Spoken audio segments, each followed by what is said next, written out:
Alright guys, so for this call I'm going to show you guys how I locate shorts, even if they're difficult shorts, and it's just my reference guide of how to quickly assess the short, try to figure it out.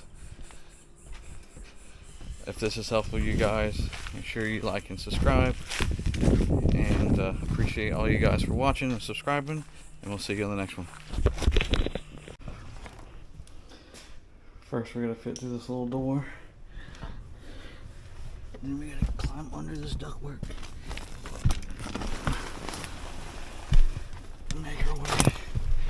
making our way down south.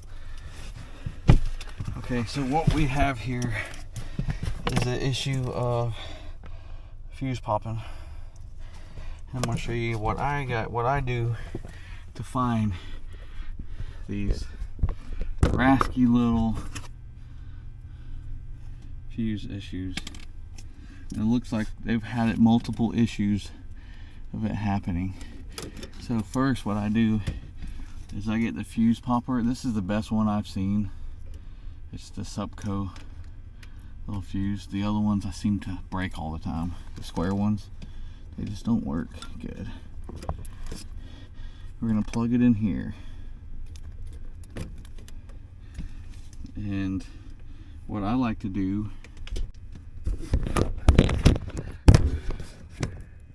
alright, I'm in this little bitty cubby hole, ain't got much room, but I'll get a little jumper wire and I'll jump it from R to each one that has to have power.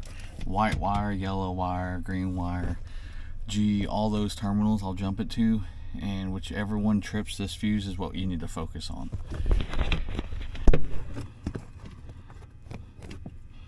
So we'll go red right here, which it doesn't even look like it's wired to the float switch right.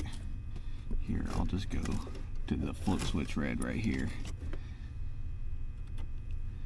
And then we're gonna go to white.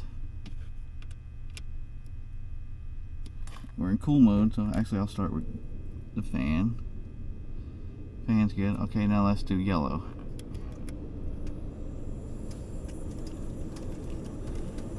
Yellow's running, that's all running. Red's good, hit orange. Orange seems pretty good.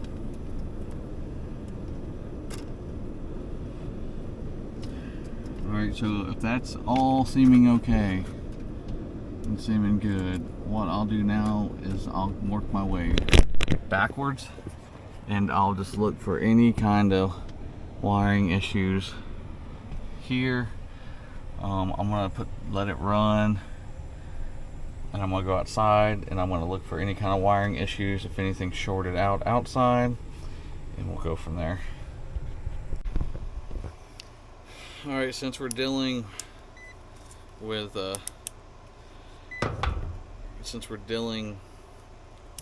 low voltage short, and I don't even know if I'm at the right unit, I'll make sure I turn high voltage off. Just don't even have to run with that until we get it running. And now I'm going to disconnect all the wires. I put it in ohms just to check resistance across. I disconnect continuity. I disconnect all the wires from the contactor, not all, just the ones on the side going to the coil, 24 volt.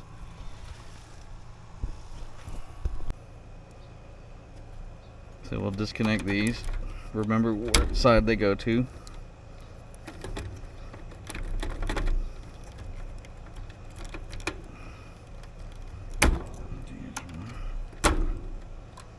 Okay, now I'm going to take this meter and I'm going to touch each side of the coil, the 24 volt side, and we're going to read our ohms. You want about 10 to 20. If anything over or under, it's bad. We got 14.7, so that coil's good. This one's good.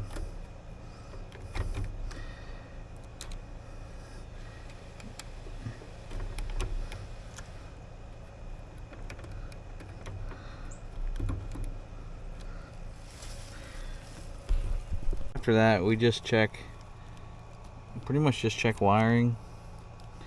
If it's brittle, old, maybe it just needs to be redone. But I'll check all these. I'll make sure there's no cuts in the wiring anywhere. Make sure there's nothing here.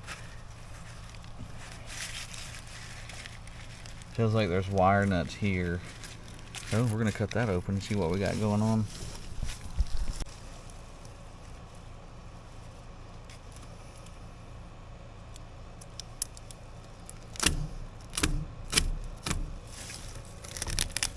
Look at there, presto.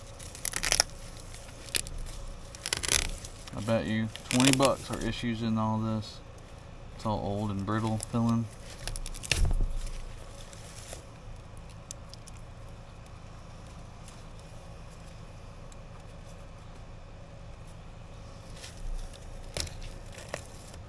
Let's see what we got.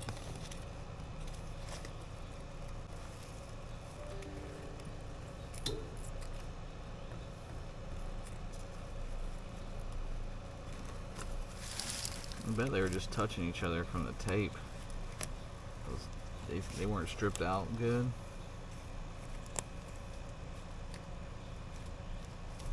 I probably just literally, yeah, see how this orange one, the blue one is stripped out too long, and this orange one is stripped out too long. So they're touching each other through this tape. Like this thing's like I'm stripped out like a mile long, so I'm just gonna trim it down. Here, I got my wire strippers to be better. Probably cut about half off, so it's all tucked into the wire nut really good.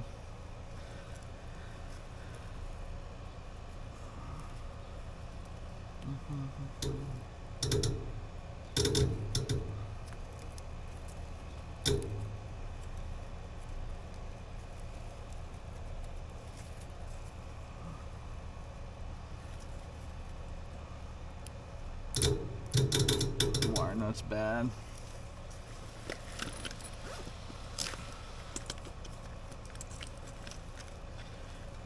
I'll always have a couple of extra wire nuts with me, just so I don't have to walk all the way back to the van.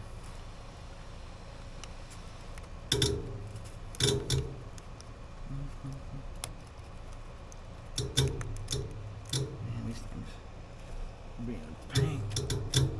Okay. I think I got it now.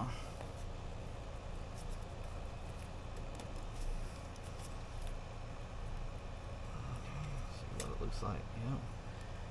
Looks way better. Okay.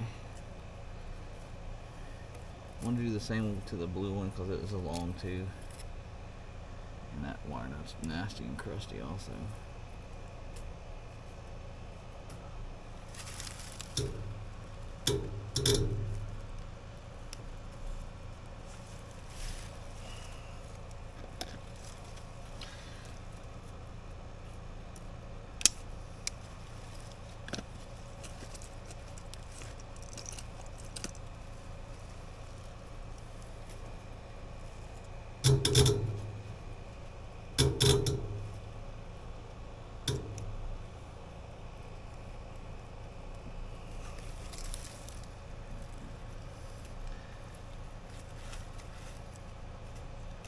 I think we're good to go.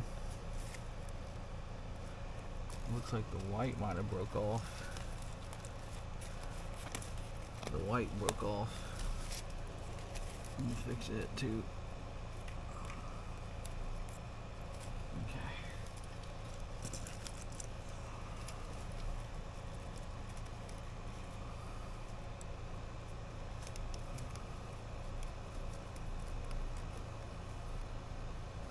Alright, now we're going to go back in there. I'm going to put a fuse in it, see if the fuse pops. The fuse popper hasn't popped yet. Its thing's still doing what it's supposed to. I don't see any breaks anywhere else in the wire. Everything looks good. Kick it on. Sure it works. Works. Definitely going to recommend maintenance. This thing is completely full of pine needles. As you can see, it's just slam full of pine needles. I turned the system on through the thermostat, so it'll call, run, do what it's doing. Needs to cool. Outside's running, everything is running now. I'll let it run for just a little while, make sure it doesn't trip back out on a fuse or something. But I think we figured it out. You even got wire nuts over here. Like there's wire nuts everywhere in this thing. But I think we got this one fixed. We got it figured out. Usually with a fuse popper, and if you're jumping, you'll see a bigger spark, and it'll pop the fuse. That's usually the line that you need to focus on. That's usually the one that has all the issues.